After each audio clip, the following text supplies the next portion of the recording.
Heureux de te revoir, Jean.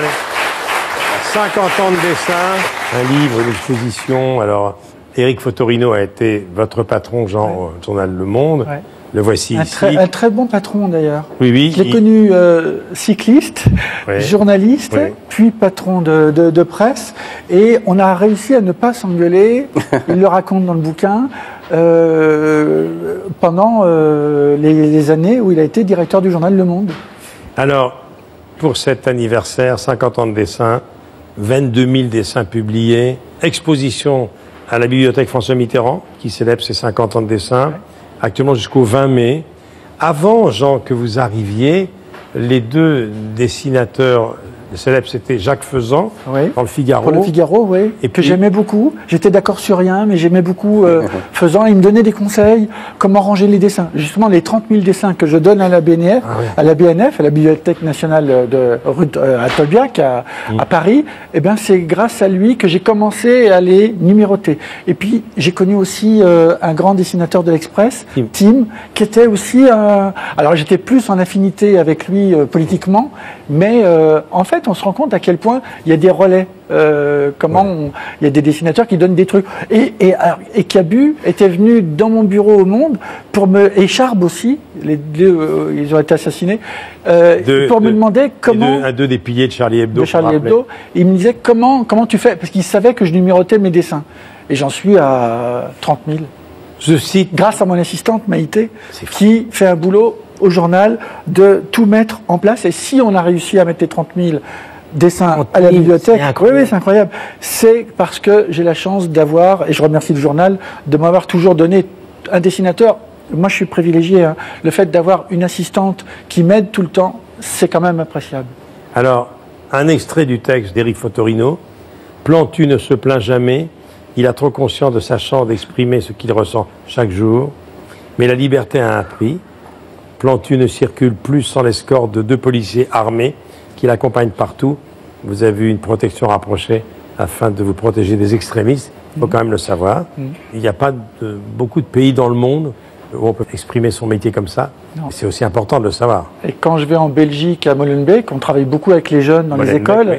Avec mon association, on fait venir des dessinateurs israéliens, palestiniens à Molenbeek. Là, ils sont 16 visibles, plus d'autres qui sont dans la rue à côté. Et là, je me dis, là, quand même, on a basculé. Nos démocraties, moi, je défends notre démocratie, on a quand même basculé dans quelque chose de... Je suis humilié. Vous voyez, quand on m'a appelé au ministère de l'Intérieur et qu'on m'a dit, un commissaire m'a dit, vous allez avoir une protection, je me suis mince. Pour l'idée que je me fais de la démocratie, c'est humiliant. Je les remercie, hein, mais à la fois, c'est humiliant. Alors, 2 autoportraits de Plantu. Avec des points noirs sur le nez, parce que, bon, ça se voit pas, parce que, très gentiment, je remercie la maquilleuse, mais on ne voit pas les points noirs, mais j'ai malheureusement des points noirs. Alors, 72, le premier dessin dans le monde, c'est la colombe de la paix. Oui. Et je travaillais à ce moment-là aux Galeries Lafayette, et je vendais des meubles, pour gagner de l'argent, hein, parce que j'avais pas un rond, je vendais des meubles et des escabeaux, et des modes de cuisine aussi. Et la nuit, je faisais des dessins parce que j'étais déjà passionné et par Charlie Hebdo et par Le Monde.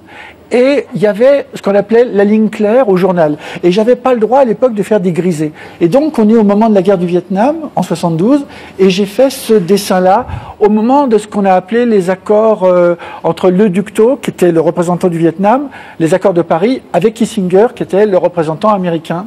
Là, je vous parle de... Là, c'est les années speakerine. Hein, Et d'ailleurs, c'était drôlement intéressant ce que vous avez dit sur les speakerines, parce que je me retrouvais avec Catherine Langeais, Jacqueline Huette. C'était passionnant.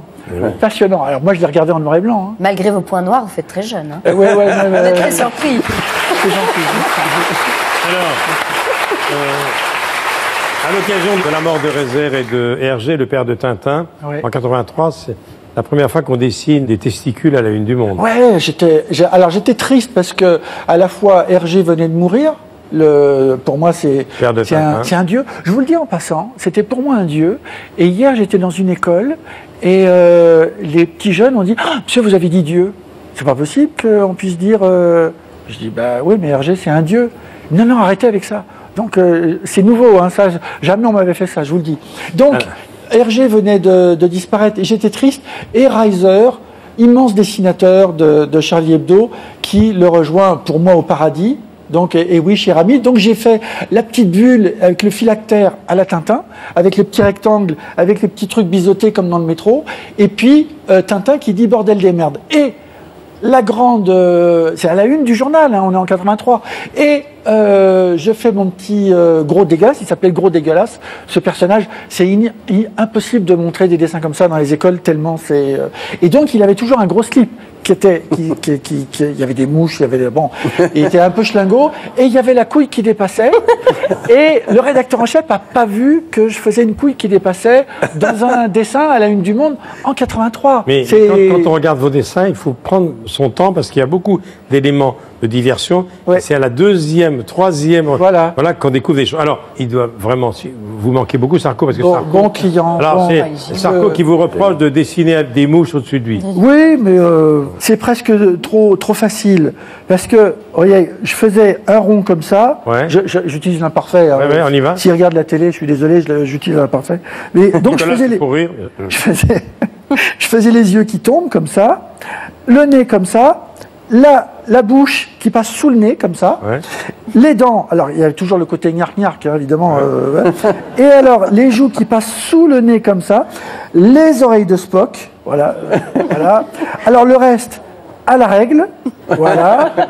Voilà, très important. Et alors, ce qui est bien avec lui, c'est qu'il ne me coûtait pas cher en feutre, parce que j'ai plus qu'à faire 2 petits pieds, là, en dessous, et le dessin était fini. Donc, c'est sympa. Alors, il y avait également là, c'est voilà. Là pour la bouche qui est là. Alors, oui, parce en 1980, François Mitterrand qui a une verrue sur le visage. Oui, je l'avais suivi Mitterrand quand il était allé dans des voyages comme ça, et on avait visité un magasin de jouets dans les Alpes, et du coup je m'étais permis, mais vraiment j'ai un peu honte, et du coup je me suis dit mais il a bien une verrue quand même. Parce que moi, on m'avait interdit de dessiner les verrues de Mitterrand. Et je disais, mais alors donc je me suis approché du président comme ça, et puis j'ai bien vu qu'il avait une verrue. Et je suis revenu au journal, j'ai dit, bah, il a bien une verrue. Pourquoi et donc, non, parce qu'il était le leader de la gauche. Le leader de la gauche ne peut pas avoir de verrue. Donc, Martine Aubry, éléphant du PS. Hein. Oui, alors j'ai été convoqué par le directeur de la rédaction. Il m'a dit, écoute, il y a un problème avec Martine Aubry. C'est quoi Il me dit, d'abord, tu la dessines en éléphant, c'est moyen. Je dis, bah oui, mais enfin, tu l'as vu. Enfin, c'est les éléphants du PS. Hein. Et puis en plus, moi, c'est un peu le prolongement de La Fontaine. Enfin, je veux dire, les hommes politiques, c'est quand même des animaux. Donc, je fais des cigognes, des renards et des éléphants. Et alors, il me dit, mais là, faut arrêter avec la trompe. Hein. Je lui dis, ah oui. Je lui dis, c'est quoi le problème avec la trompe? Il me dit, mais attends, regarde la trompe que tu lui fais. Alors, moi, je lui dis, mais attends, t'imagines des tas de trucs. Il voyait des bites, lui. Mais moi, il voyait un symbole phallique. Oui, voilà. Mais il traduit. Hein. Depuis que j'ai rencontré Gainsbourg et Whitney Houston, j'ai appris à traduire. Alors, parmi les nouveaux personnages qui marquent la vie politique, Brigitte Macron, par exemple, est la femme la plus célèbre de France aujourd'hui. Comment vous la dessinez? Ma petite Brigitte Macron, eh ben, des fois je la dessine comme ça. Bon, ouais. Bah, elle est un peu comme ça, non? Ouais. Elle est un peu comme ça, non, elle n'est pas comme ça? Je signale que son bureau est à 100 mètres d'ici. Hein, bon. Bah, elle est quand même comme ça. Non, mais elle est quand même comme ça. Voilà. Et puis, il y a... voilà, et quand elle était son prof, elle avait un petit élève mignon, Macron. Oui. Bon, mais il était amoureux d'elle. Bon, il voyait que ça, et puis il voyait ça. Mais justement, et là où et il faut faire très attention. Et moi, j'essaye au nom du respect. Vous voyez, des fois, les jeunes dans les écoles, ils me disent, oui, mais il paraît que vous ne pouvez pas tout dessiner, Mais c'est-à-dire que si on dessine des fois trop les jambes, tu sais, des fois, les gens, ils me dessinent Brigitte Macron, avec une petite jupe bien courte, avec les jambes, les trucs. Mais je sais bien là où ils veulent m'emmener. Le message n'est plus le même. Il dit autre chose, et puis ça devient un dessin un peu vachard, et j'ai pas envie de faire si j'ai envie de faire un truc caustique, ce sera dans la politique et non pas sur l'aspect extérieur de la personne. Jean, merci infiniment. Je rappelle l'exposition jusqu'au 20 mai à la bibliothèque François Mitterrand. Ça fait combien de dessins par jour pour arriver à un nombre pareil dans une vie? Alors, tout à l'heure, j'ai commencé un dessin de Guillaume que vous retrouvez dans votre loge. Alors, il y a des dessins qui sont un peu faits sur le pouce. Et puis, il y a les dessins qui sont quand même plus travaillés. Alors, des fois, ça demande quand même entre 1 heure et 3 heures. La mort de Mitterrand en 96, ils m'ont donné un quart d'heure pour faire le dessin de Mitterrand. Et j'ai dit, mais attendez, bah oui, mais ça vient de tomber et on boucle le journal dans un quart d'heure. Ouais. Je dis, mais attendez.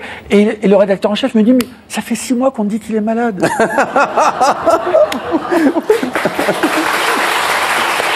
Merci beaucoup.